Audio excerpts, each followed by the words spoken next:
Welcome inside another edition of Mic Drop here, made possible by the Believe Network, available everywhere you get your podcasts and Sirius XM.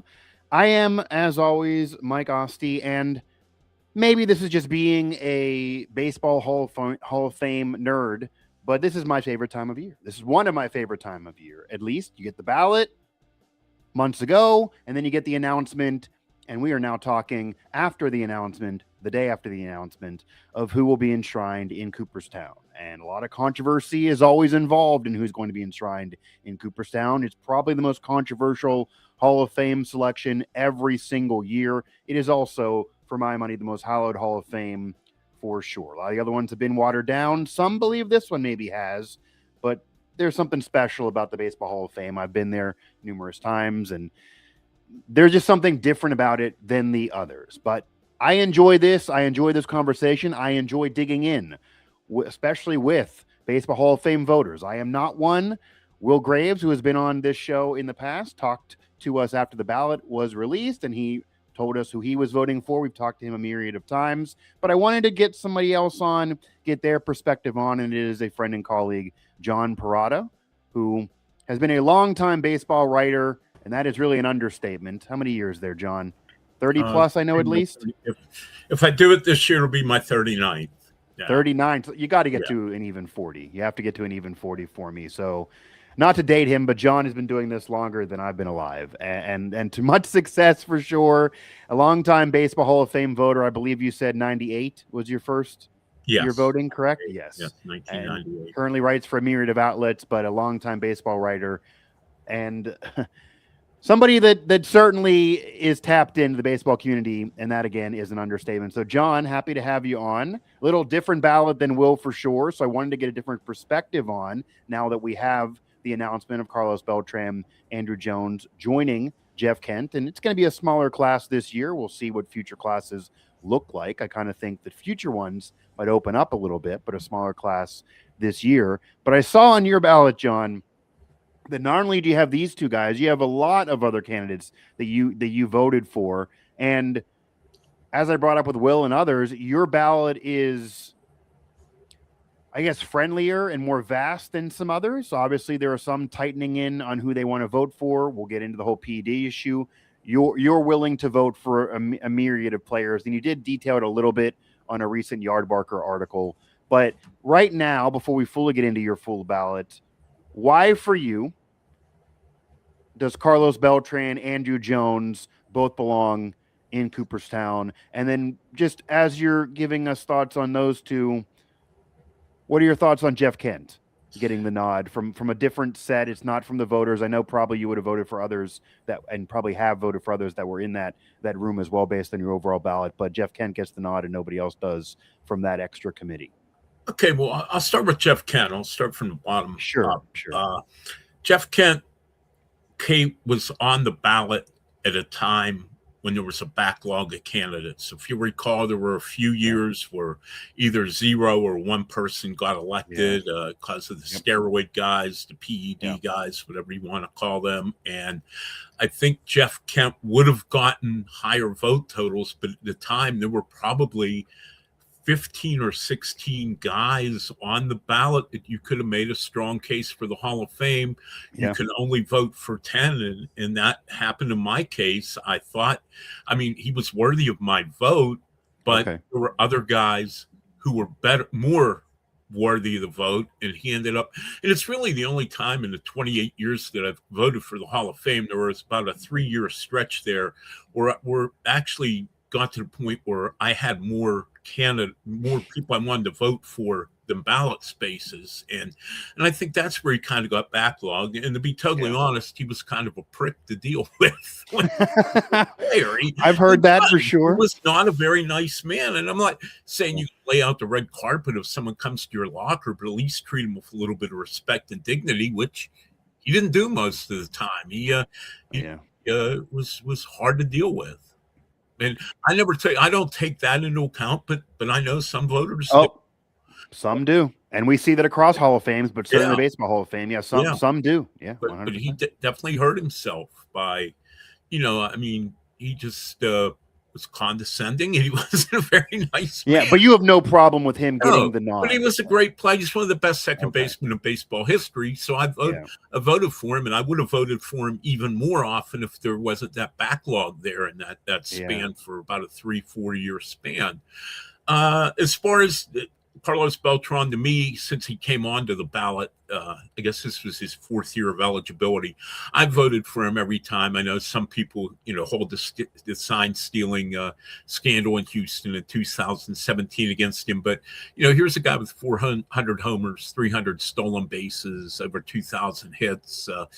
Really good player. And, I do take postseason into account. And I mean, the postseason he had, you look at what he did in his career in the postseason was outstanding, but especially 2004 with Houston, where he homered in 5 straight games in the NLCS against St. Louis, even though the Astros did wind up losing that series. I mean, it was one of the best postseason series ever. And Andrew Jones is funny, he got 7% of the vote his first time on the ballot and didn't make it to his ninth time. I wasn't the one that voted for him right away either. And I think that's interesting. And here's why, because you did vote for Beltran right away, and some do believe, and I've even argued this, that they are very similar. Yeah. So it's hard to vote for one and not the other, but you did that.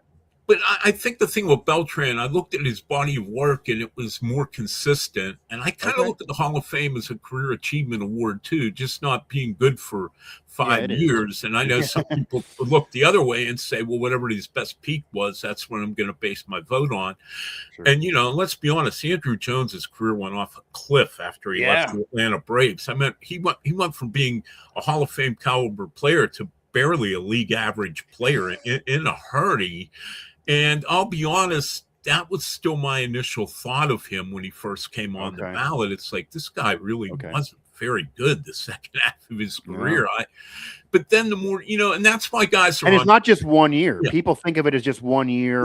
It was like 4 or 5 years that he was atrocious, and he had a big contract. I know actually there was a voter that said that, and this is just our principle, and I know you don't go to the morality as much, but there was a voter that admitted that part of why he held back his Andrew Jones vote was not even so much that he dipped at the end of his career, because a lot of Hall of Famers have had rough final 4 or 5 years, but the fact that he was, in that Hall of Fame voter's mind, stealing money. That he claimed that Andrew Jones had a mega contract that he was sucking on, whereas other stars usually are on lesser deals in their last couple years. But Andrew Jones was getting mega money, and he didn't feel the effort was even there from Andrew Jones after a while. That's his opinion. But Andrew Jones eventually gets in for the pre Dodgers end of his career, mostly for the Atlanta Brave work, and did have 10 Gold Gloves, did have 400 plus home runs. You mentioned the postseason moments, did have that 19-year-old rookie moment in a World Series during that Braves run that is still in World Series lore forever. So that period eventually gets him in, but the end there was odd. And I guess so that's interesting. So it is, sometimes it does stick in your mind on how a guy ends his career, because overall numbers wise, whether you're going to the counting numbers or the metrics, him and Beltran do have very similar numbers, but Beltran was consistent. More so, at least. And I think that's a good reason why players are on the ballot for 10 years, if they get at least 5% of the vote. And I used to, when I first started voting, I mean, it was a long time ago, and I, was younger and, a little more set in my ways. And I always thought, if a guy isn't a Hall of Famer the day he retires, what's going to change? Heard that. But then you start to realize as you get older, and especially with a lot more of the advanced metrics and things that weren't in existence in 1998 when I started, it really really puts guys in a different light. And I think the further removed Andrew Jones was from the end of that bad ending to his career, the more I realized, hey, this guy was really a heck of a player for 10 years there in Atlanta, 8-10 years. And that's a long time. You just ran down his stats and his Gold Gloves. And I mean, it changed. And I've found that more and more as I've gotten older, kind of in time, you start to look at people in a little bit different lens. And again, especially today with so many different ways you can measure players that you couldn't, like almost 30 years ago. And Yeah. The more I thought about it, the more I voted for him probably the last 3 years. I was going to ask how many Yeah. years. Okay. Yeah. Yeah. And what's also interesting, kind of what you're saying, it's also leading to a difference on how the current game is voted on and the players of today are voted on for awards, and then that will eventually pad their resume for the Hall of Fame. Yeah. You mentioned the metrics and the analytics. I mean, we're in Pittsburgh. You covered the Pirates for a very, very long time. Paul Skeens, a deserving Cy Young winner, but in 1998, with this resume, he wouldn't have won the award. He just wouldn't have won it. He just wouldn't have won it with that low win total, before metrics, before analytics, before really diving into how the pitcher is performing separate from the team. Whether it would have been fair or not, he wouldn't have won it. And Felix Hernandez, who is on this ballot, got a little bit more votes than I would have thought he would get, but I don't mind him getting some votes because he once won a Cy Young Award with 13 wins, and CeCe Sabathia didn't with 20 wins in that same season. And in the past, even 5-6 years earlier than that happened, CeCe, the 20-game winner on the Yankees, would have walked away with it, but the analytics awarded it to Felix Hernandez, who now maybe eventually will get in the Hall of Fame because of that. So it's all trickling down to even how people are voting on in the current game, and that eventually gets to your resume into the Hall of Fame. But it is interesting because that's also part of why you have what was the Veterans Committee and now going into the golden era and the modern day players. And that's why you have how Jeff Kent got in. That's why you have that room,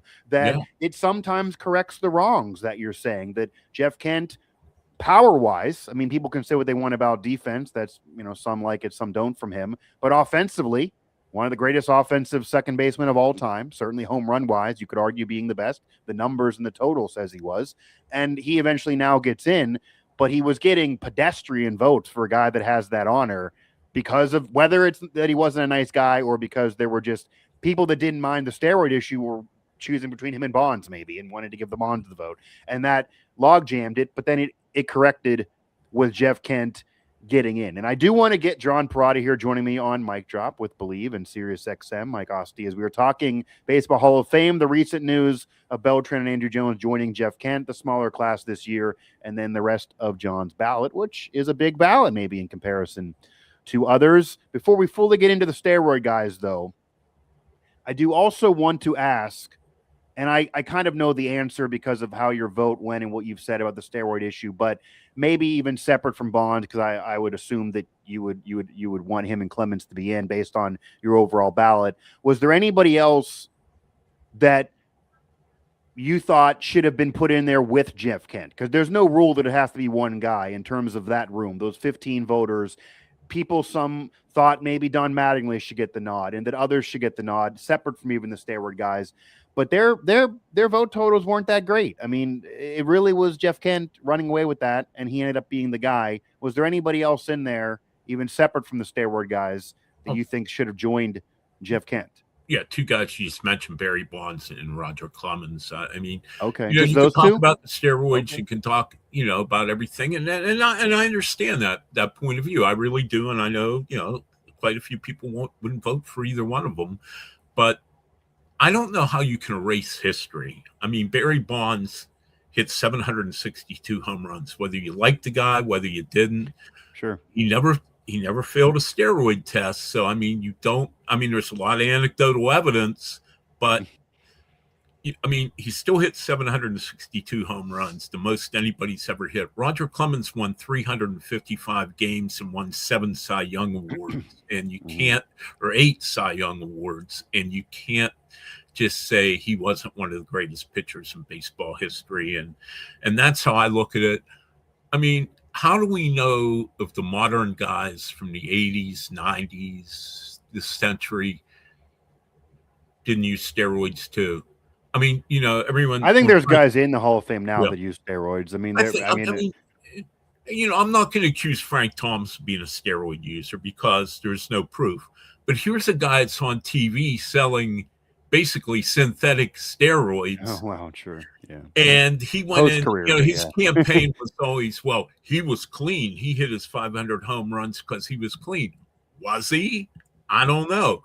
If he was, why is he selling this stuff on TV now? I don't know. I mean, You Jose know? Canseco has flat Yeah. implicated guys that are in the Hall of Fame. I mean, I'll say it because Yeah. he said it. He's flat out said that he has said, if you read Game of Shadows, if you read Juiced from Jose Canseco, he has said that Pudge Rodriguez, a former teammate of his, that he according to Jose Canseco, he's seen Pudge Rodriguez do steroids. Yeah. He also implicated Mike Piazza, who got in with Ken Griffey Jr., who is the king of being all natural. So those are just two guys that are in the Hall of Fame that Jose Canseco, who, for the weird comparison, if you want to talk about, people that maybe no one likes Jose Canseco, but if you want to talk about people that know who did steroids or not, he probably knows more than anybody else, whether you like the man or not, on who did steroids or not. And those are two that he implicated that are in, and no one's going to be taken out. There's other issues with guys that are in. We'll get to more of that in a moment, though. But what I wanted to ask, and I figured you would think those two should be in for sure based on your ballot. But I wanted to ask about kind of the rest from that committee. And now you mentioned Clemens and Bonds.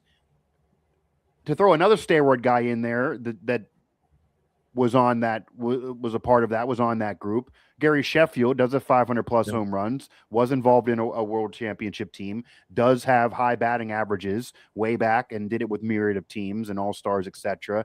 He was somebody that was also being discussed. He did not get it. But even separate from the steroid guys, you have Don Mattingly, you have even a few others that some thought, Don Mattingly in particular was one that people thought maybe should finally get in. He doesn't have a steroid cloud. He just didn't get in. His career, kind of was in that middle period where it was right after the Yankees went to a World Series. It was right before they embarked on a dynasty. He only had the one postseason series, and it was a loss. He was an MVP. He was a solid player, but the numbers weren't exactly as gaudy as maybe some would enjoy. He doesn't get in. What are your thoughts on the non-steroid guys? Maybe you can include Sheffield here about not getting in, separate from Bonds and Clemens from that group. Sheffield, Mattingly. Would you have put anybody else in? Well, I tell you what, I like Don Mattingly, and he's a friend of mine. I've known Don for a long time. Done a lot of stories on him over the years, Okay. Not necessarily here in Pittsburgh, but for national outlets. And right. I look at his career, and I mean, he was on that way to being a Hall of Famer, and unfortunately, he had the back injury, and you look at his overall numbers, and they probably are a little short. But again, it's another guy who was on the ballot before you had a lot of these different metrics. And if he came back on the ballot now, I might be more apt to vote for him than I would have before, where you look mainly just at what the final numbers were. And Steve Garvey's another guy, and that he wasn't on the on the ballot here with the old timers committee, the era committee, but he's a guy now in retrospect who you probably say, hey, maybe I should have voted for him when he was on the ballot. So it's sad, and another guy on that ballot, and it's amazing to think about in retrospect, is Carlos Delgado. I was going to bring him up. Yeah. He didn't get 5% of the vote his first year on the ballot, which you need to do to stay on the ballot. Yeah. He dropped on the writer's ballot. Let me make this clear, since we're talking about two different, committees here. How did he only get less than 5% of the vote? I mean, I don't. You want another one that baffles me? And I think this is going to be a major barometer on how Andrew McCutchen does maybe in the future, comparing his resume. And I know there's personal issues. Jim Edmonds got 2.5%. Yeah. 2.5. I'm not saying he necessarily has to be in, but that percentage is insanely low. That is really low. Yeah. 2.5%. Yeah. It's almost not even worth putting his name on there. You almost wasted his time. Yeah. I mean, he was a tabloid star at the end of his career. People have their opinions on, affairs and things like that in his personal life, but 2.5%, 8 Gold Gloves, all the World Series moments, 300 plus home runs, didn't get to 500, of course. Yeah, there was a logjam of great center fielders during his era, and I could see an argument of Hall of Very Good, maybe. I could see even for Delgado, Hall of Very Good. But 5 and 2.5% seems low, even if they don't get to 75%. Yeah. I mean, Jim Edmonds can't even get on this. He can't even get on the old timers. Like, he's just done. and that is a wild low percentage, and that's one that I don't know. I've never heard anyone have an answer for on Yeah. why his percentage is so low. It's just they don't like him, I guess. Well, he was another guy who did not curry favor with reporters. I just didn't think he was a Hall of Famer at the time. Okay, I That's mean that's why I fair. didn't vote for him, and I'm Yeah, not sure he still is. But no, you that's talk fair. about that, and you look at last night's results, and I mean, I know he was this, he got busted for steroids, but Ryan Braun only got 3% of the vote, and here's a guy who I want to get to Braun with you. I want to get to Will Graves actually asked me to ask you about Ryan Braun. Yeah. By the way, again, John Perrotto here, Mike Drop, Mike Asti here. We're talking the Baseball Hall of Fame with a longtime Baseball Hall of Fame voter since '98. John's been voting in this, and I know you take it seriously, even though people maybe will agree, disagree. I don't fully agree with your ballot, but I know you take it very, very seriously, and that's the most important thing I will say. So I kind of want to ask you this before you fully get into your ballot here, which will include, you gave it away, you voted for Ryan Braun. We'll go into that. I want to ask your opinions here on maybe how this is all handled, and if there's any fixes, or you don't got to throw any names out there of any of your colleagues or anyone who's voters, but if this should be the way it is for the rest of time. And where I'm kind of going with that is, number one, we've seen voters admit kind of to casting ballots that aren't really in earnest. I mean, Dan Lebertard is famous for this years ago, and I believe he got his vote taken away where he publicly tried to sell it. Yeah, he tried to sell it. And then he admitted later on that he was making a mockery of his vote because of steroids. And he wanted to vote for all the steroid guys. So he basically intentionally made a mockery. He had his vote taken away. And so that can be done. We've also seen other longtime baseball writers keep voting. And you're mentioning that maybe you would retire here coming up. I mean, you've been doing this a long, long time. Everyone respects you in the area, or should, at least I do. But there are people that haven't written a baseball article in years and years and years that are continuing to vote. Separate from that, there are people that, and kind of admitted to the issue that you alluded to earlier, that didn't vote for slam dunk guys and then said it was because of a log jam. Like Ken Griffey Jr. had 3 people not vote for him. 2 people admitted to doing so. And then there was another that we still don't know. But one person literally said that he didn't think Griffey needed his vote, so he just didn't vote for him. He knew he was going to get it anyway. Didn't think he needed his vote. I don't mean to interrupt, but that line of thinking drives me insane. But anyway, okay, well that's programming. Throw that in there. No, well there you go. Well, I'm just saying, especially because unlike the other Hall of Fames, and it shouldn't be this way, maybe, but your percentage does matter. I mean, Babe Ruth, Hank Aaron, Willie Mays, you name it, Joe DiMaggio, they didn't get 100% of the vote. 100% of the vote didn't happen to Mariano Rivera.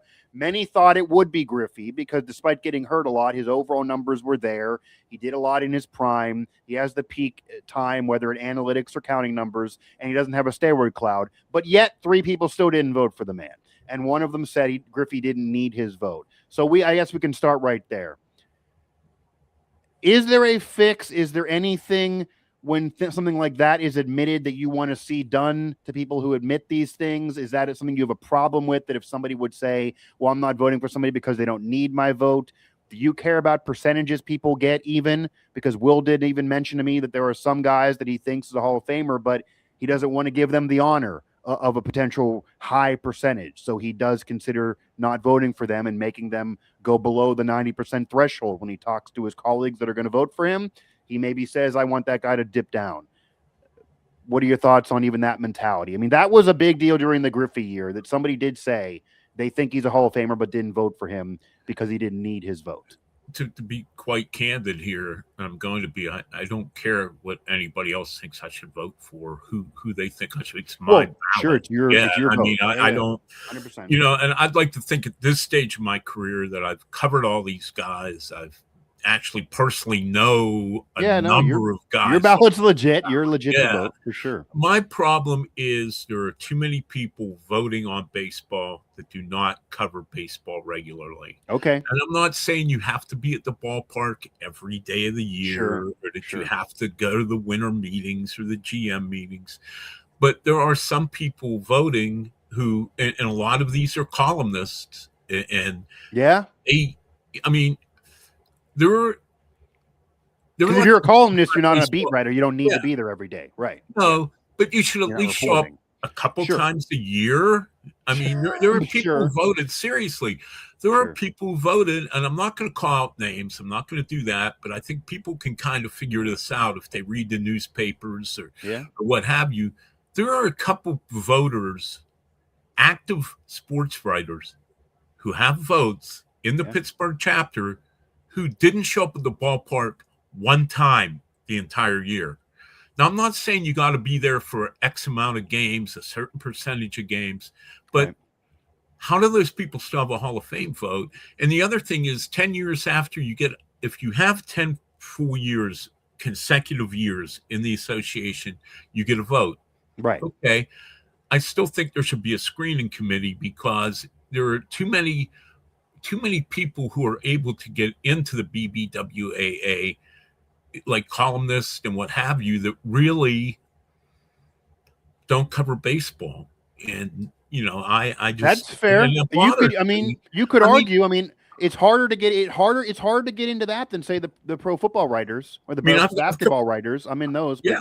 It's hard. It's hard. The baseball writers is still a select group, and I do know, and you probably know this, that the Pirates only even give parking spots to people in the BBWA. You don't even if you're covering the game, but you're not in the group, then you don't get parking covered. So it's tighter than in the other sports, but maybe you need to be tighter, even tighter than it is.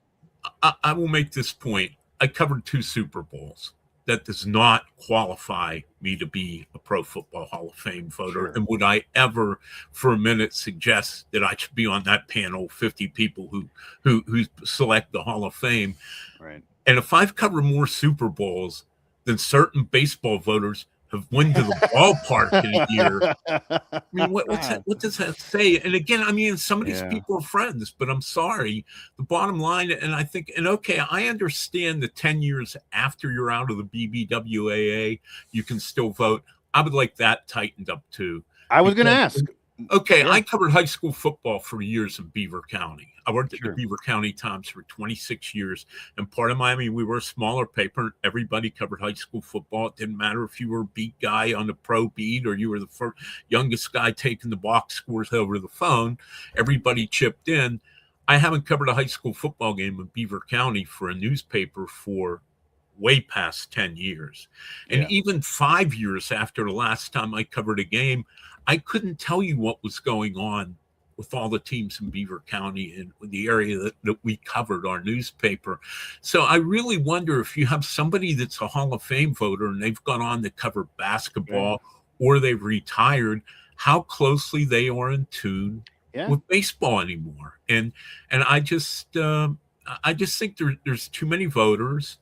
And I like the 75% idea because you really have to earn it to get in as a player. You have to get 75% of the vote. It can't be lower than that, right? But I just question if I would love to break it. I wish there was a way you could break this voting down between people who are right now actively covering baseball and people who don't actively cover baseball.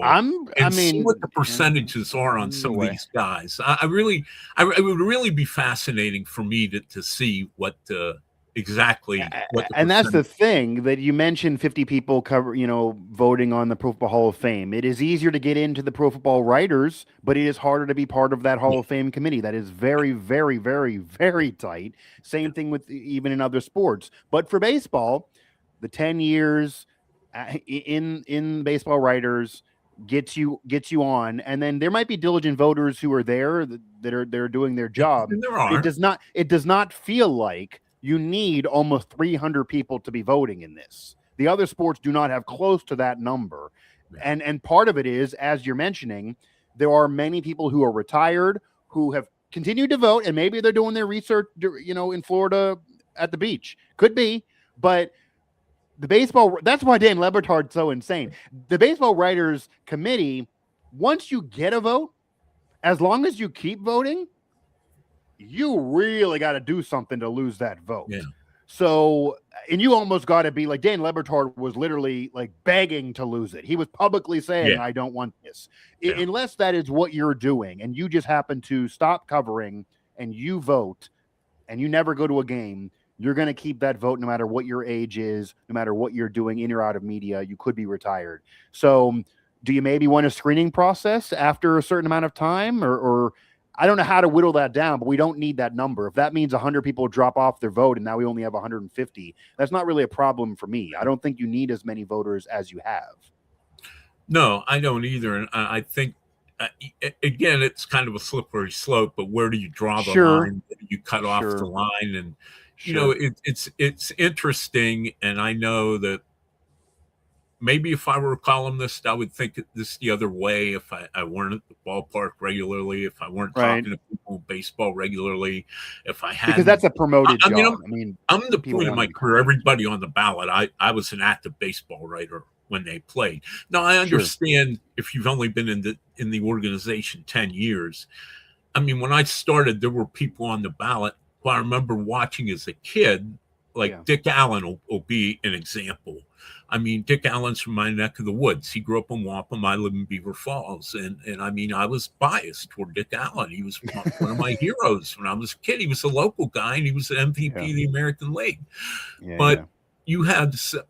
You have voters now who weren't actively covering baseball when these guys were playing. And I realize there's not a way around that. But younger people who earn it have to get it. It does change your perspective from when I started voting. You know, they went from like kind of mythical figures on a baseball card or on the Game of the Week on NBC to like these are real live people that I saw play in person and talk to, and it really changes your vote. Now, I'm not saying everybody should have to be a 25-year member of the BBWA to have a vote, but I do think there needs to be a way that even if it's a 10-year voter, they should at least be around the ballpark now and again and have an active role. And again, I'm not suggesting you got to write 500 stories a month on baseball or something like that, but at least be in tune with the game a little bit. There could be something. I mean, honestly, it could be as simple as putting a barcode on your writer's card, and you have to scan it when you go in. And if you don't have more than 5 scans, you haven't been there more than 5 times. And then, you know, it could even be as simple as, because everyone has health issues and things go on in their life, that if you don't get 5, that maybe there's a meeting with you and you have to give your reasoning on why you weren't there. And it could be that, you know, my wife was sick, and that's legit. Or it could be, I didn't feel like going. And if you give the I don't feel like going, then maybe there's another committee that, if he need to still vote. Like, I mean, you know, so that wouldn't be that wild or impossible to do. There are ways to get around this. And I do think it'd be fine if you whittle down the voting pool, and the 75% bar has to stay there. But yeah, I mean, I'm going to give the benefit of the doubt that most people do their due diligence. But we also even had somebody in this cycle literally just vote for people that he covered. No one else. So as much as it's great to vote for people that you covered, that's the other way, that it can't only be that. Like you can't be only voting for people that you cover, because say if you're a member of Philadelphia media and cover the Phillies and you didn't happen to cover everybody and you're younger or whatever, you know, you didn't get to road games or you missed some guys, it doesn't mean you can't only cover your beat too. It has to marry together. Yeah, right. But that occurred. You know, most people do not do that. But I mean, those rare examples that are put out publicly, there's egregious errors that go on. Like if somebody publicly says, I'm only voting for people that I cover, there should be a way around, okay, you're done. Like, what are you doing? But those things continue on, and this is going to keep on continuing on, because as we stand now, unless you pretty much beg for your vote to be taken away, it will remain. John Perrotto, Mike Asti here on Mic Drop with Believe and Sirius XM. John, I do want to get into your ballot. For this year. And of course, as we mentioned at the top of the show, Carlos Beltran, Andrew Jones, two similar, great defensive, also offense, for sure, playoff moment guys. Jeff Kent joins them as the greatest power hitting second baseman after not getting votes by the writers, but eventually now will get enshrined. It's a smaller class this year. But if it was up to John Perrotto, it would not have been a smaller class.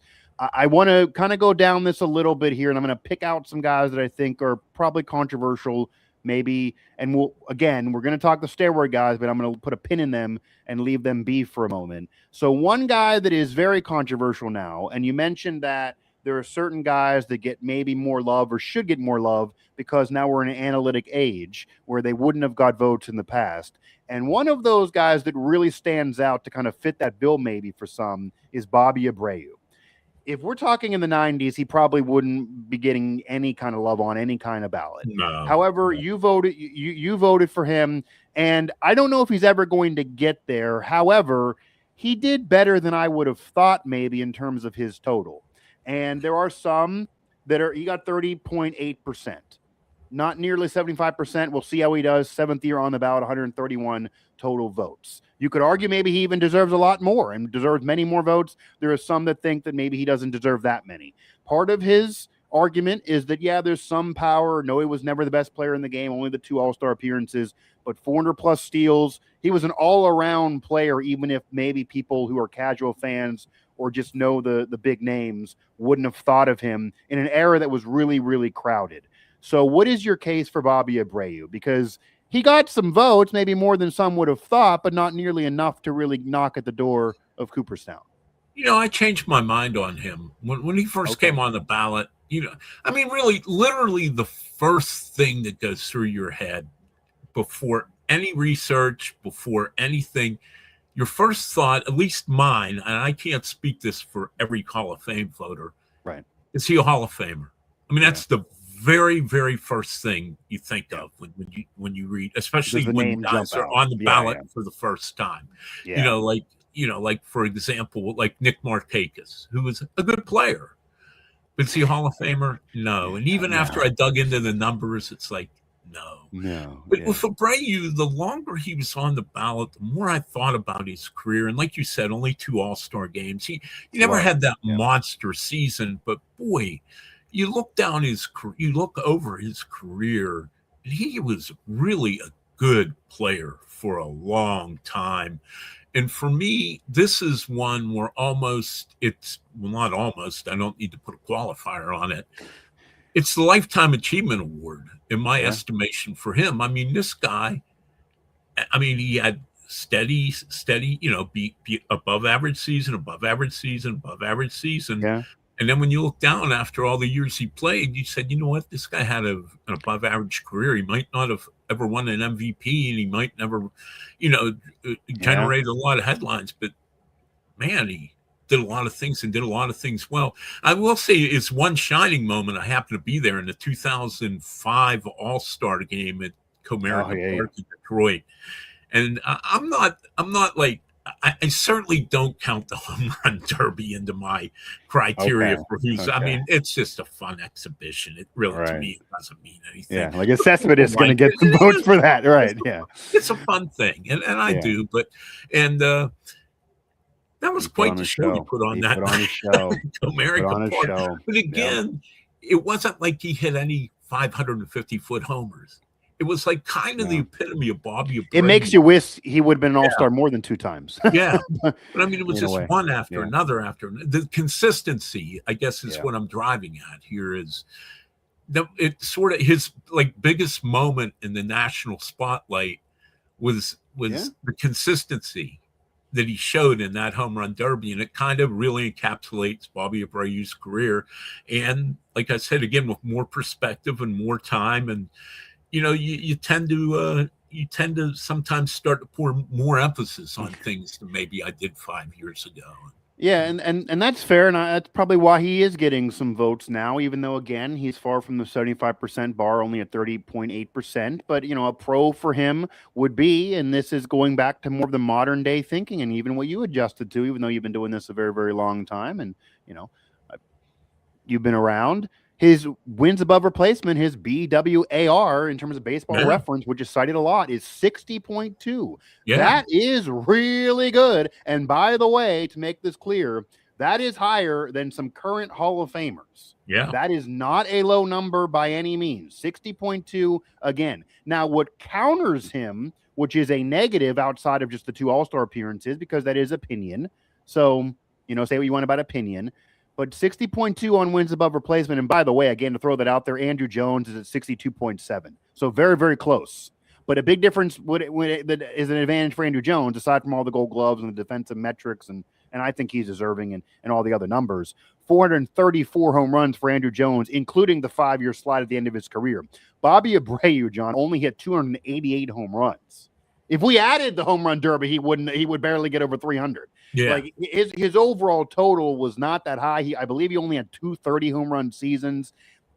You know, that's manu a manu with the pitcher, and he's not able to do what normally an outfielder is expected to do in that era. So that definitely hurts him. But there's a pros and cons argument, and analytic wise, his wins above replacement is higher. And part of why is because Andrew Jones was really mostly a slugger and a great defensive player, maybe arguably the greatest defensive center fielder of all time, which is also part of how he gets in.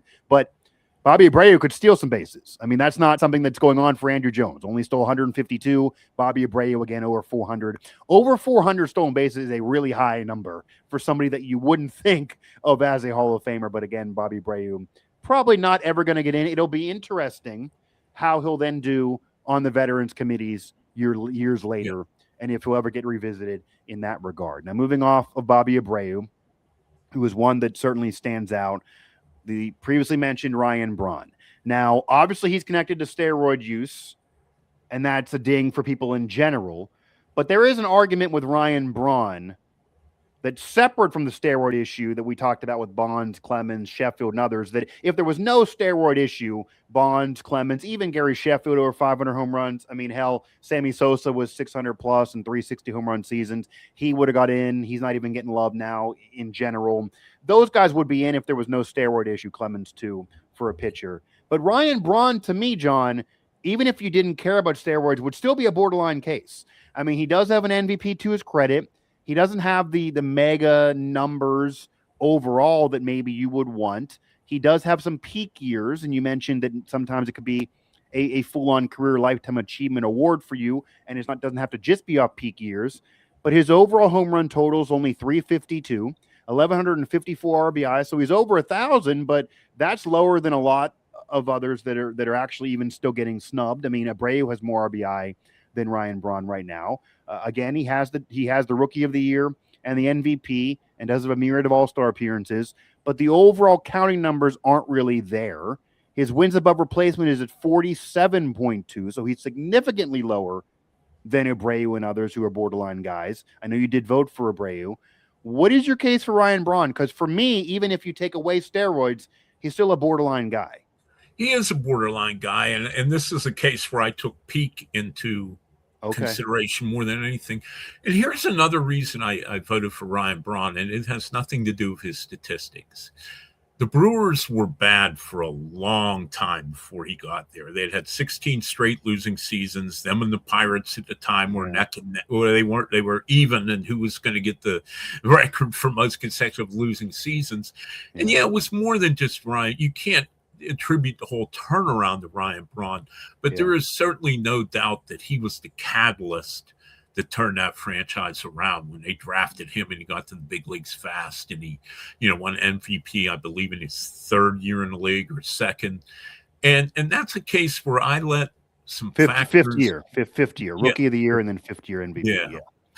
And that was kind of, and there's one where I don't want to say biased is not the right word, but I saw a lot of the Brewers being fair. Based in Pittsburgh. And at the time, they played the really unbalanced schedule even more than now, when the division teams would come to each other's cities 3 times a year.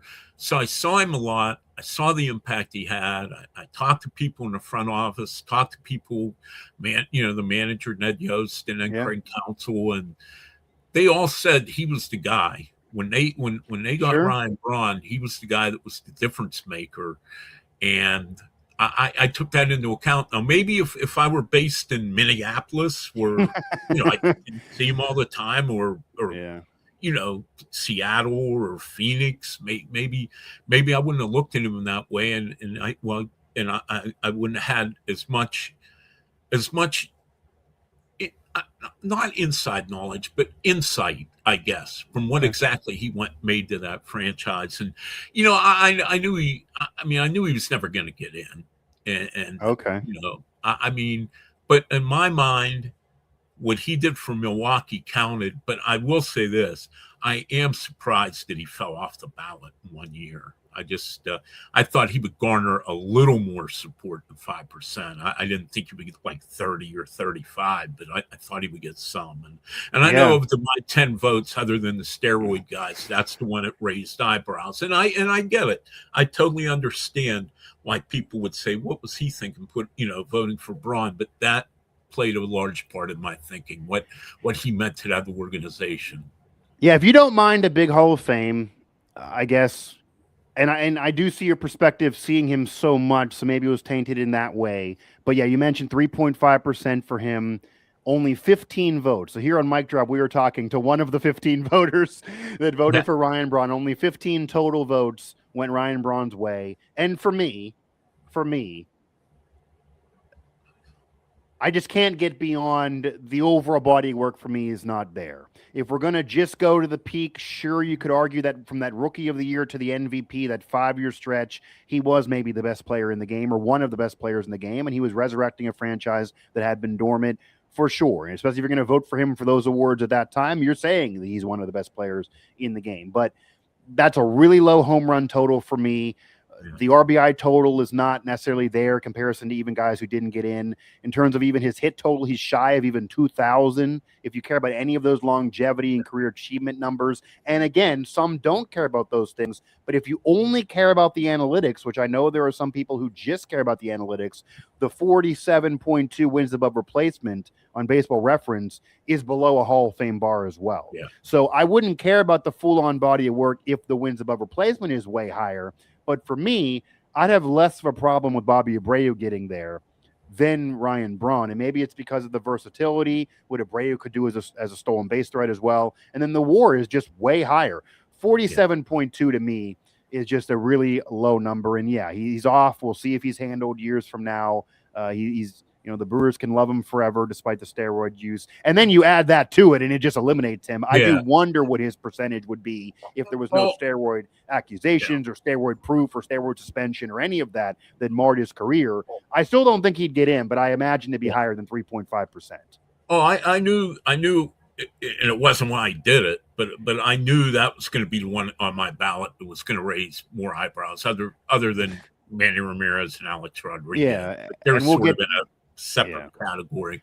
I am very curious when the voting, when the BBW or the Hall of Fame and the BBWA in conjunction put, and most of the writers will eventually post their ballot.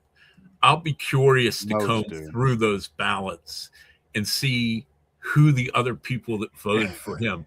Who are your Braun guys? You guys need to meet once a year. Yeah. Were they people in NL Central cities? Were they? Obviously, were they in Milwaukee? Milwaukee would, right. But were they from Cincinnati? Were they from Chicago? Were they from St. Louis? And I don't know. I'm really. It almost curious. Would be more interesting if they weren't. A wasted vote. He was number 10 of my 10. Okay. I mean, if I had to rank my guys 1 through 10, he would have been number 10. He was the last guy I voted for.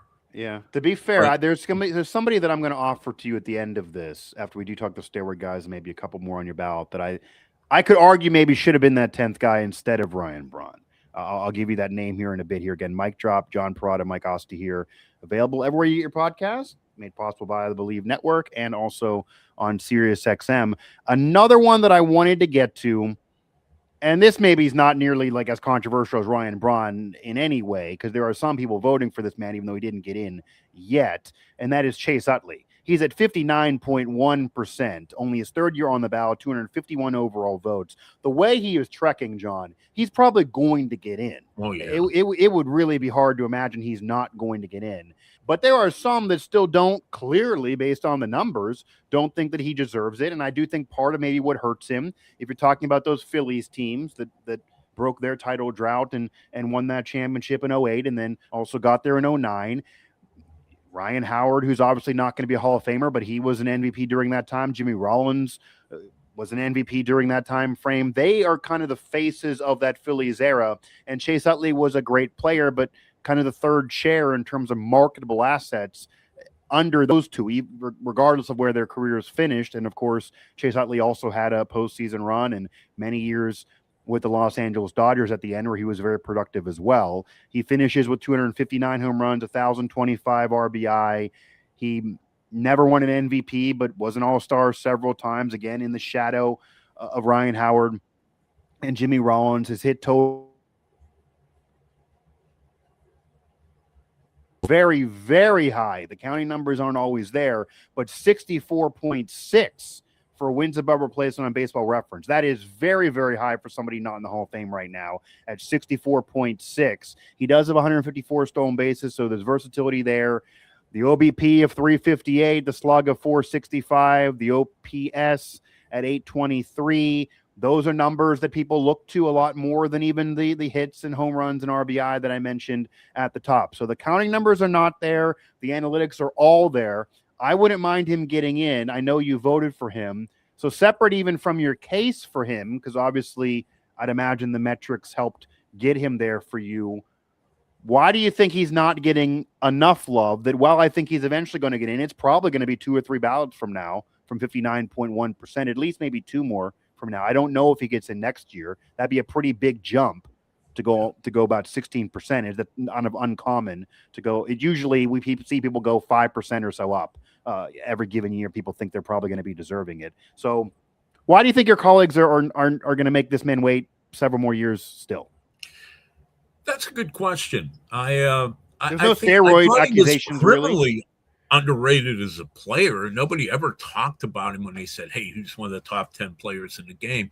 Right. But again, here's where some experience of being able to actually talk to people who were around him. And I remember even asking him this question when he played, why are you so underrated? And he said, well, that's not for me to say. I don't write the headlines. I don't cover the games. I'm not doing the Fox broadcast or what have you.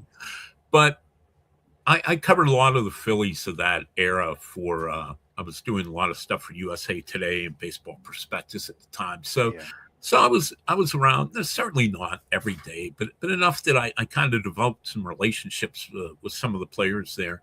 And, like you said, Ryan Howard he had a lot of good years, but he had the monster year where he had 58 homers. And, Jimmy Rollins had the one big year where he was MVP. Utley never had that huge year, but he had a lot of really, really good years. And if you talk to people on the Phillies, and I realize all the voters weren't fortunate enough to be in the position I was, especially for about a 5 or 6 year stretch where you got to talk to a cross section of people in baseball. But to a man, they would say, Utley makes us go. Chase Utley is the engine here. And he, maybe he never won an MVP, and maybe he's not a guy that's getting a lot of national publicity. And part of his that best finish was 7th. He was a very quiet and humble guy. Not a bad guy, not anti-media or anything like that. He just didn't like to blow his own horn. That was just his personality. He wasn't a guy that felt he had to be out there front and center, that he was fine. He just, wanted to contribute and win. And the publicity really did not matter to him. But to me, and again, talking to people from that era, be it Charlie Manuel, be it Pat Gillick or Ruben Amaro Jr. as the GMs at that time, they all said, and the players and Rollins and Howard and everybody else from those teams, Jason Worth, just to name a few, would all say the same thing. Chase is the guy that he's the engine of this team, and we wouldn't win without him. And he's our most valuable player in and out of the clubhouse, because he might not have been a vocal guy with the media. And I don't think he was necessarily a vocal guy that caught up and just stood up and rallied the team around in a circle for a clubhouse meeting. But I do think the way he conducted himself and the way that he played the game, I think that was a great example for those teams. Yeah, he definitely was a key figure of those teams for sure. Something that maybe also goes against him, even though he was in a lot of postseason series. But when you're a borderline guy, only hit 220 something in the playoffs. He really would dip in the postseason. He didn't have any great postseason series. There's no moment there. He did, and they lost in 09. Yeah, they lost. Yeah, that's true. The Yankees, but they lost. So that kind of got lost in the shuffle. Yeah. Yeah, it gets lost in the shuffle. The Dodgers, he had the one in 2015, he had 333, but the rest of them he was hitting in the hundreds, and he didn't even get a hit at all during their 2017 World Series run, despite being on the team. And yeah, you did mention that he had the one in 2009 where he was hitting 296 in the postseason, but the year they won the World Series, he hit 220. The year before that, when they kind of begun that run, he only hit 182 in the playoffs. But to be fair, I mean, Barry Bonds, Willie Mays, like they weren't great in the postseasons either, in many postseason series. But that could go against a borderline guy. And then in the regular season, despite being that steady force, he only hit 275 overall. Those things are probably going against him. I think he'll eventually get there. Again, John Perrotto here joining me on Mic Drop, talking through the Baseball Hall of Fame selection of Andrew Jones, Carlos Beltran, and Jeff Kent. They're going to be the three this year. And then Perrotto's ballot himself. Again, we're going to get to the steroid guys here in a moment. One more, well, so we talked about Felix. We talked about K-Rod. Well, K-Rod, yeah, Francisco Rodriguez. So he's another one. Just the high save total is hard to ignore. Is that just really it? If you're gonna be putting guys in because in opening up the door for relievers, and 400 plus saves are going to get you in. We saw Wagner get in mostly because of that high save total and then his ERA overall. If you're putting Wagner in, you got to put in K-Rod. They seem similar. And Kenley Jansen is a current player that look where he's going to end up. Yeah. Former Pirate and Chapman, look where he's going to end up. So I mentioned bigger Hall of Fames. If you wanted Wagner, that should make it for K-Rod. And then if you do get K-Rod, these other guys are going to, Kenley Jansen's going to be a really underrated case. If you look at where that save total is going to be, is that just it? That save total is hard to ignore. It is hard to ignore, but also you look at, and again, like you look at the peak, and I know he became a journeyman for a while, but even when he was bouncing from team to team to team, he was still pretty darn good. I mean, it wasn't like just hanging on as like a mop-up reliever. I mean, he still was key parts of bullpens really to the time his career ended. But you look at that peak in Anaheim, and I realize saves a lot of time are predicated on no more than you happen to play on a team that year that played in a lot of close games. He set the record. But he did have 62 saves that year in 08 for the Angels. And I mean, that really stands out, but he had some other big save seasons. And, I asked Trevor Hoffman this once, when Trevor was still active, and it was fun. There still were hardly any relievers in the Hall of Fame at this point. It seemed like the door was shut. You had Gossage, you had Suter, but you really didn't have many Hall of Famers. Like John Franco was on the ballot, and I believe he dropped off his first year. And right. And I asked Trevor Hoffman, I said, to me, closers are hard to evaluate. I said, what do you think is the hallmark of a really good closer? And I mean, Trevor Hoffman was pretty darn good. He says it's second most in baseball history. Right.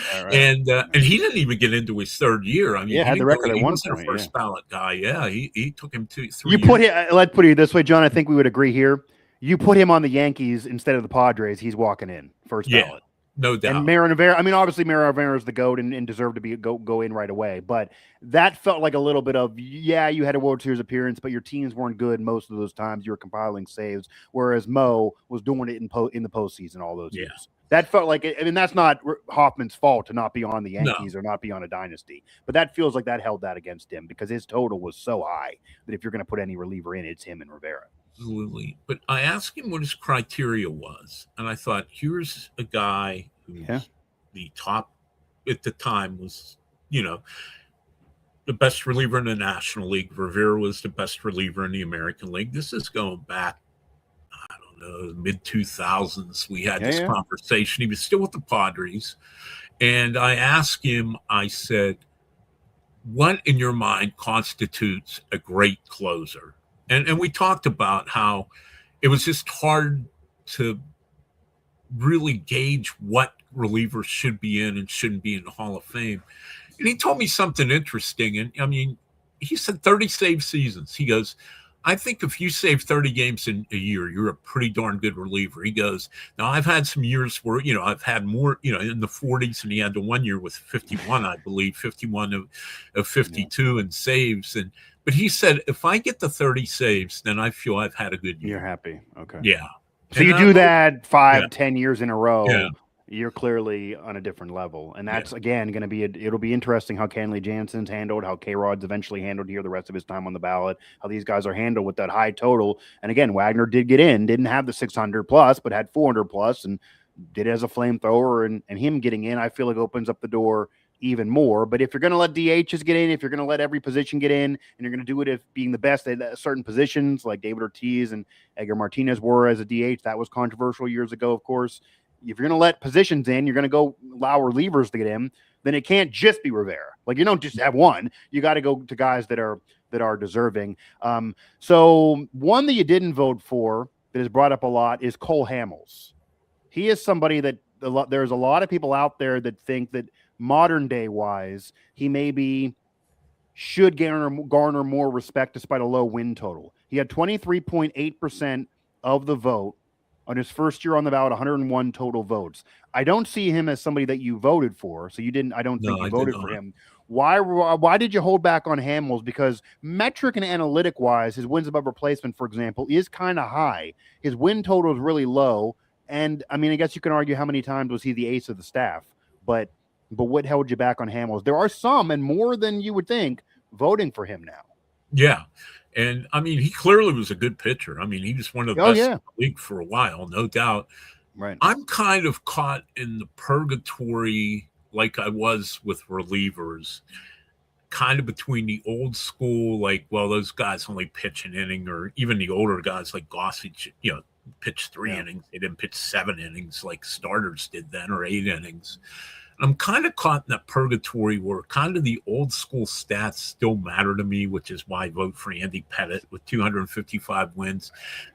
And I still have a hard time thinking somebody and my thinking is probably going to change on this in the next 10 years as more and more develop statistics and metrics and things. I just look at Cole Hamels' win total, and I know that wins aren't. Yeah, we talked about Skeens. If Skeens plays the whole career at the Pirates, what's that win total going to look like? It's not going to be great, right? Exactly. But I don't know. To me, Hamels just comes up short. I mean, I think he's legitimately someone to consider. He certainly wasn't somebody I looked at and went, no, this guy's. But you're a bigger Hall of Fame guy. You're willing to go 10. And I've changed that too. I've evolved. I didn't used to be when I first started. I'm sure there were some years if I went back and found all my ballots, and it's been so long, it's kind of hard to remember exactly what years, how many people I voted for. But I'm sure there were some years where I probably voted for 5, maybe even 4. So I've always been a 10 guy, and I'm still not necessarily a 10 guy. I didn't vote for 10 guys last year. I didn't. And,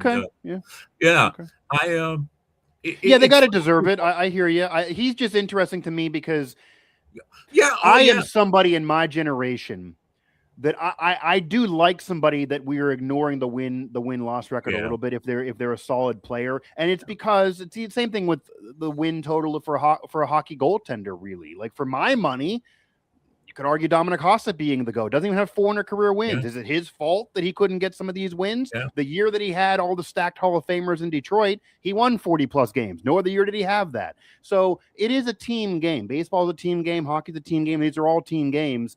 And we've seen it with Paul Skeens in Pittsburgh.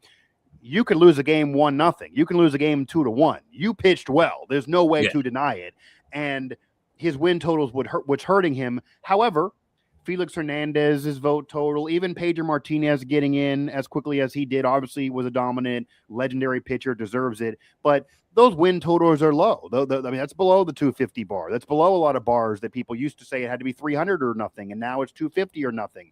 That helped CC Sabathia. Voters have admitted that him getting over 250 helped him walk in right away. Yeah.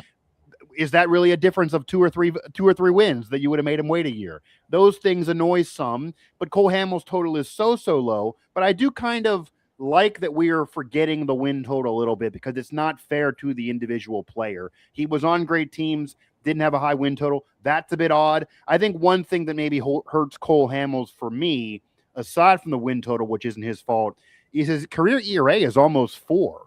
So it's not that great. For a guy that's trying to get in with a low win total, it's going to be a rough road. It's exactly 3.43. So it's halfway to almost 4. Like, That's not that fantastic. I mean, Pedro Martinez is way better than that, and he walked right in despite a lower win total, and obviously the moments that he put forth. So if the ERA is going to be well over 3, and your win total is going to be low, you're going to have a tough time, even if I think you're a solid pitcher. Now, one I do want to offer to you is maybe who could have been a part of your 10 instead of Ryan Braun, and I think this is going to be a test case. And it's been low. It's been not working for maybe what Andrew McCutchen will do in the future, is Torrey Hunter. 10 gold gloves, arguably the greatest defensive center fielder in the American League when Andrew Jones maybe was in the National League. You can certainly throw Griffey in there, but Torrey Hunter defensively might even have been better than Junior, and their careers didn't exactly parallel, but a great defensive center fielder. The 10 gold gloves is a really, that's an historic number. Clemente has the 12, but 10, Andrew Jones, Griffey, like that's an historic number. Usually gets you into Cooperstown. He does have over 400 home runs. He has some things that deserve him more consideration than he's even getting. I'm not saying he has to necessarily get in. I could see why he's a borderline case, but he only got 37 votes and 8.7% of the vote in his 6th year on the ballot. So we're not talking one of his first couple years where people might not want him to wait.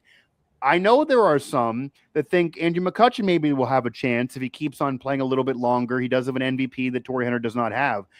I don't see how McCutchen's going to be able to argue if Torrey Hunter's vote total is so low, and you didn't include him on your ballot and you went 10.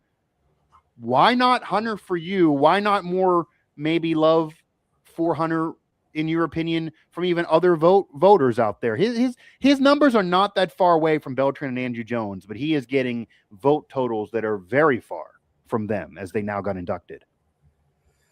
Well, if you took personal feelings into effect, he would have been on my ballot because Torrey's one of the all-time good guys in baseball, and I've heard that a lot. Really enjoyed around him a little bit. Know him and over the years, especially his best days in Minnesota. That's a hard one. He just, to me, doesn't pass muster. But again, Andrew Jones got 7%, and my perception changes, and maybe the longer it goes, the more I realize that he was probably a better player than I gave him credit for. But I don't know. I just 1,391 RBI is very, very high. 1,391 RBI. His slugging percentage is .461, which is right around where even some power slugging center fielders. His wins above replacement is lower than Beltran and Andrew Jones for sure, and kind of significantly at 50.6. But by the way, that's higher than Ryan Braun's. And I know the positions weren't the same, but 50.6. I mean, it's not great, but I think I don't necessarily know if I would flip a chair if Torrey Hunter never gets in, and he's not ever going to get in. Clearly, it just seems like that's a low number. 8.7. Yeah. I don't know. Maybe he'll get reevaluated on another committee in the future. I'm skeptical that he's going to get in, but the 10 gold gloves is something too. I think what the Andrew Jones election last night showed. You never count anybody out. He got 7.5% of the vote. Yeah. I said, I thought about him, but I dismissed him pretty much out of hand when he first came on the ballot. Yeah. And I do think, and here's another thing that factors into this, and I don't want to go too far off the rails here in our conversation, but 10 years ago, MLB.com writers were first admitted into the BBWA, and it was a very controversial decision.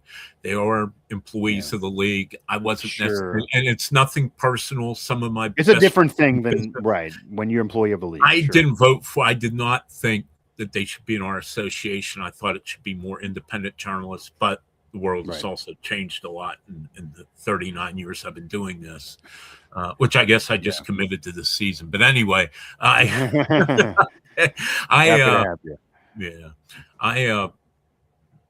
think you have I kind of lost my train of thought here. You kind of have a new breed of voter that joined the voting ranks this year. Sure. A lot of those MLB.com writers who have qualified have grown up in the analytics era. They're in their 30s. They're in their 40s. They're not like me. I'm 62, so I kind of was in a different era when I first started covering baseball. And I do think that is why you have seen some of these guys this year, particularly take a Beltran and big jump. Jones are analytic Or like guys. the Felix 100%. Hernandez. Now, to me, I think Analytic Felix guy. is short of the Hall of Fame. I think he was a heck of a pitcher. He was a tremendous interview. He's funny as heck. It's a similar bag of Cole Hamels. Yeah. To me, you can't put Cole Hamels in and not Yeah. Felix Hernandez. I mean, Felix Hernandez has the Cy Young Award, but yeah, do you care about win total or not? The younger people do not care about the win total. They No. look at the metrics a lot. It helped Andrew Jones. It helped Beltran. It will help Felix Hernandez, you would imagine. But oddly enough, it's not helping Torrey Hunter at all. And his wins above replacement is not nearly Andrew Jones or Carlos Beltran, but I think his resume is better than his percentage, I guess, is simply what I'm saying. I mean, but I could see him not getting there. But yeah, a lot of this has changed for sure. And he would just be that one to throw out there. And I do want to ask you before we get into the steroid guys, and then I'm going to let you go. And I mentioned that if Torrey Hunter is not getting any love and Jim Edmonds has a 2.5% clip and then drops off the ballot, we see Andrew Jones and Carlos Beltran eventually get in, but their resumes and numbers and all that were even better over a more consistent time frame. Where are you in Andrew McCutchen? Obviously, you've seen this man in person. You've talked to him. He does have an MVP.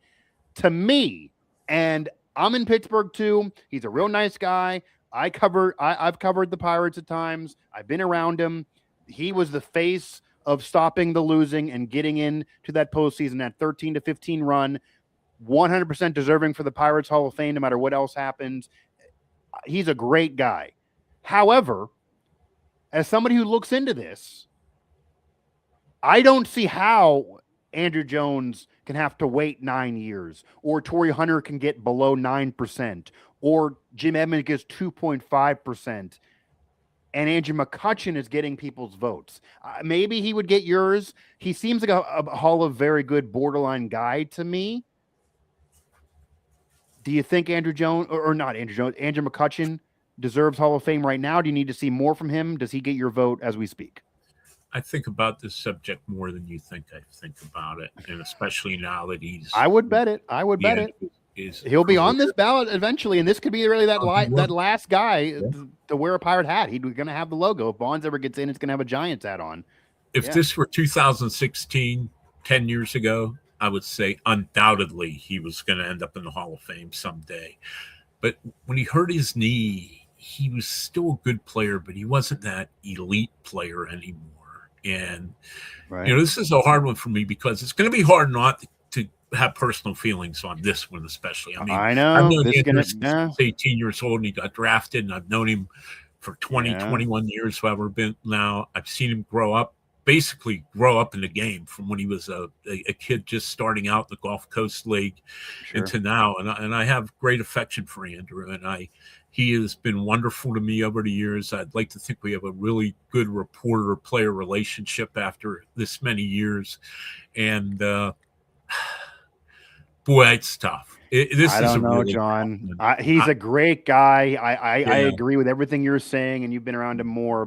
He was even kind of important to me as somebody growing up in the area. Sure. He was the best player of my childhood. I mean, my 30s. I was real young in the early 90s teams. He was the one that helped me fall back in love with baseball when I kind of got disgusted with the Pirates franchise for so long, despite being somebody who loves and knows the game. And yet, I mean, when I even look into this even more as we're on this show, it makes me, wince a little bit here. You look at Andy. So we just said that Torrey Hunter is not ever going to get in. You didn't put him on your ballot in which you voted for 10 guys.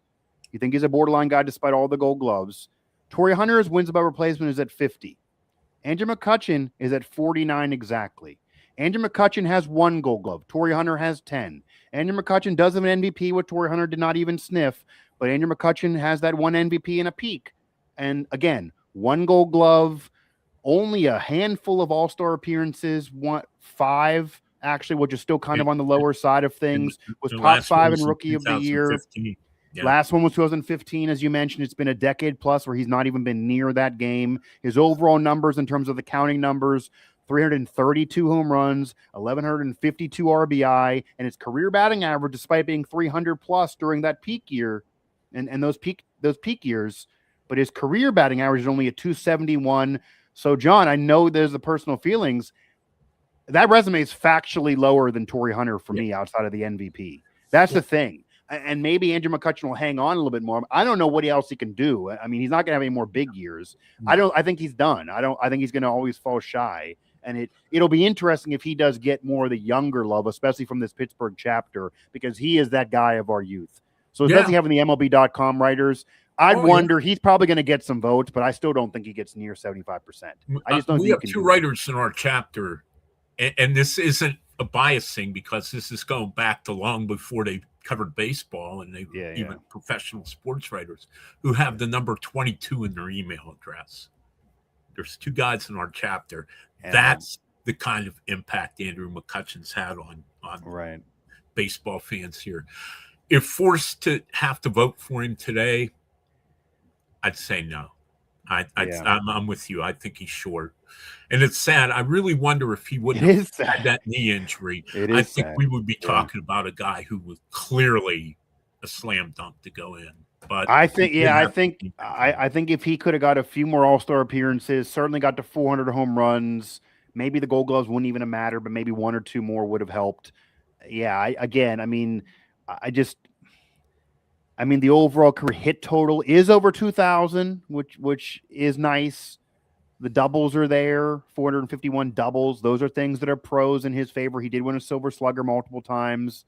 That peak period, and the fact that he was a face of a franchise that was digging themselves out of the dirt, maybe those are things that will help him get some votes. He's a great guy for sure. Yeah. But even, again, the analytics of a 457 slug, 822 OPS, those maybe could help, but again, the wins above replacement's not there. The counting numbers aren't there. The peak years, I don't know if it's enough for the overall collective. So I think that's a no for me. John Perrotto here, mic drop with Believe in Sirius XM. And then last but not least, part of this discussion, and it is the discussion that everybody discusses, so I'm going to have to bring it to you here.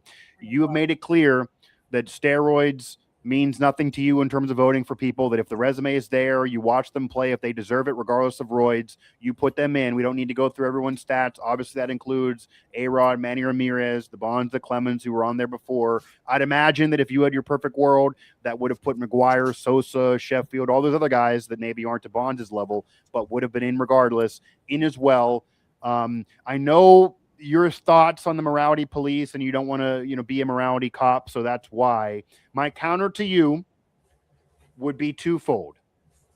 One, is the steroid infraction simply an off-the-field morality issue, or does it creep on the field because it does enhance your performance? And as much as Bonds would be a deserving Hall of Famer regardless, for me at least, I don't think he'd have the single season or all-time home run record without ever taking steroids. The progression was not there. He did step up his game clearly with what I believe to be steroid use. It wasn't factually proven during his career once the testing came into be, but there are reports of an HGH failed test prior to it being an illegal thing. So I think everyone would kind of assume that he did do something. Game of Shadows, which was a reputable journalist that wrote that, gave a documented case on how he took steroids. But maybe I get the morality thing, but maybe it's more also, where would you, how would you counter that if it's also part of the game? I mean, there are people that are not getting put in, the Pete Roses, et cetera, that they believe that their betting, et cetera, hurt the actual game outcome and the integrity of the game. Does somebody taking steroids hurt the integrity of the game by increasing their numbers, especially when they didn't need to and they were already a great player? It did make them better players. I think that's hard to deny. That's a hard question to answer, and I've debated this in my mind. That's the fair counter, though, you have to admit. I mean, I'm not against him. No. I'm not dismissing what you're saying by any stretch of the imagination. Okay. I don't know if we know how much, really. I don't know. Okay. Is that the issue? 10% better, 20% better. Do you agree that there's something, though, that Bonds was better on suspected steroids than prior? You saw him in the early 90s. I would think something happened. Like for you covered his whole career. Do you think he'd have the single season home run record without ever touching steroids? That was not his trajectory. He was a great player. Probably not. I think that's where some voters are bothered. That leave the records alone if you're going to do it with roids. I guess kind of is a thinking for some. Well, it's a hard situation because, like, again, I don't know, and I know some people, this is not a novel idea on my part, right. But some have said maybe put it on their plaque, prominently. You took the words out of my mouth. Yeah. That's where I was going to go, John. To be honest, I swear that you took it out of my mouth. It's hard. I mean, look at football.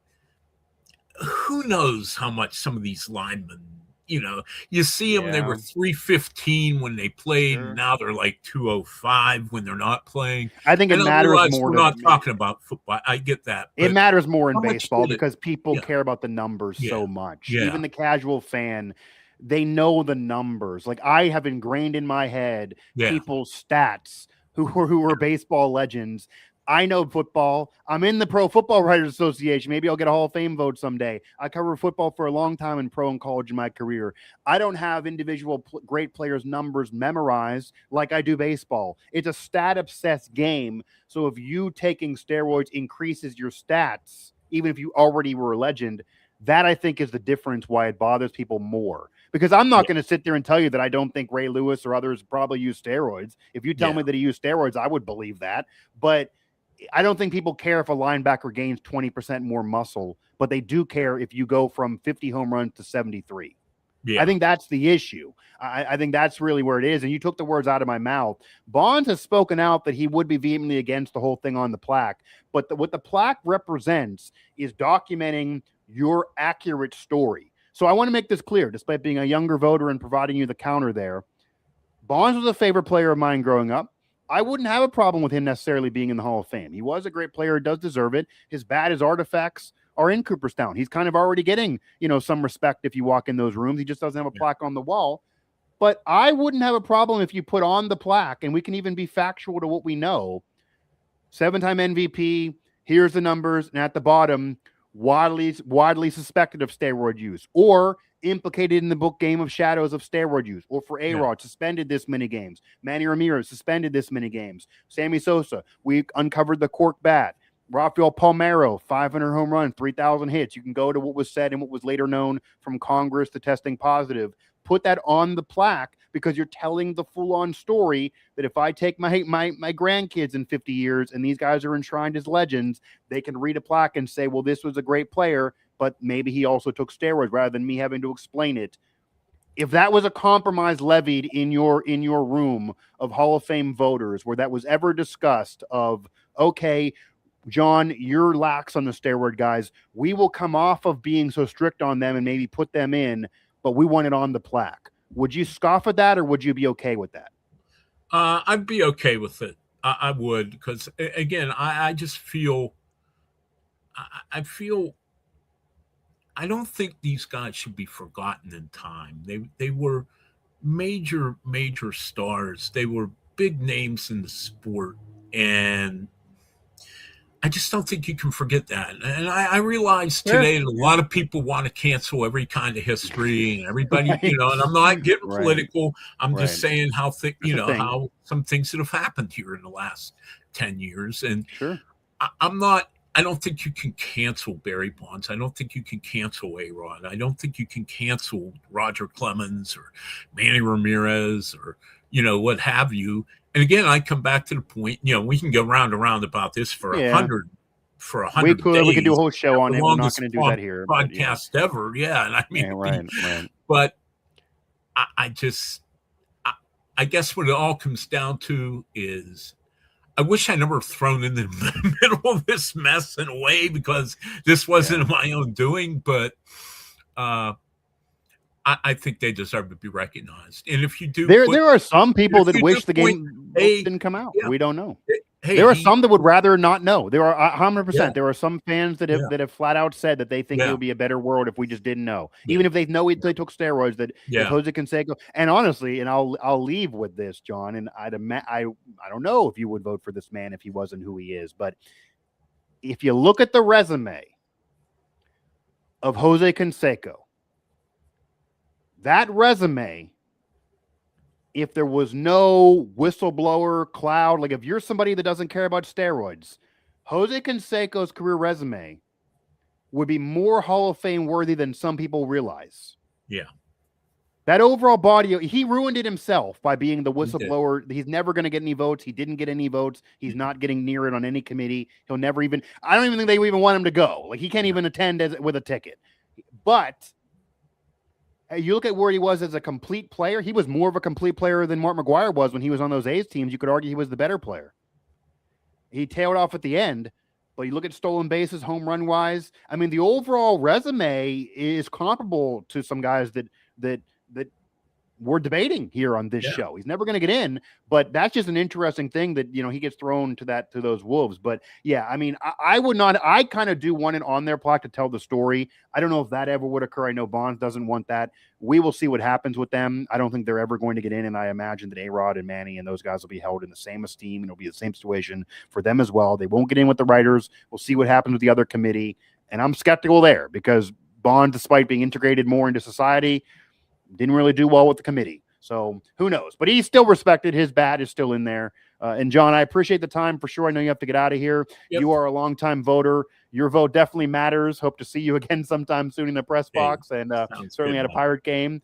And great talking with you, man. Great talking to you too, Mike. I enjoyed it. Thanks for having me. Yeah. John Perrotto, happy to do a John Perrotto, longtime baseball writer, 39 years. Let's get him to 40 for sure. Longtime baseball writer, now works for a myriad of outlets.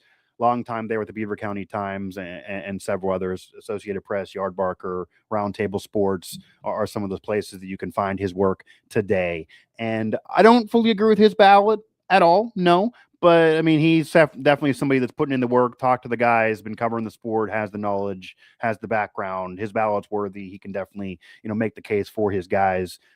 I don't know if he still didn't convince me on Ryan Braun, still didn't convince me on a few others. But again, he has his say so and definitely deserves to have it. And we touched on a lot during this show. Don't normally like to have these pods be this long. But if you look back to the Will Graves show, too, when we are talking Baseball Hall of Fame, as contentious as it always is, that's going to be the situation. So again, that'll do it for this episode of Mic Drop, made possible by Believe, available everywhere you get your podcasts and including SiriusXM. We will have shorter, more concise shows. We'll get more into football and other sports here in the coming days, weeks, and months. Maybe some baseball as well, as we aren't too far from pitchers and catchers reporting, by the way, and we'll see what goes on in the future. But at least I called it, and you can go back and read a Yardbarker article. I called it. It'd be Andrew Jones, Carlos Beltran, and maybe one other. Be a small Hall of Fame this year. I called it. The writers would put those two in and nobody else. And so I had it. I don't have a vote, but I had it. Again, thanks to John Perrotto. That was a great conversation. And I can't wait to see what his ballot looks like next year. Can't wait to see the ballot, what it looks like next year. Didn't go 10 2 years ago, went 10 this year. He's a deep Hall of Fame guy. We'll see what he does next year.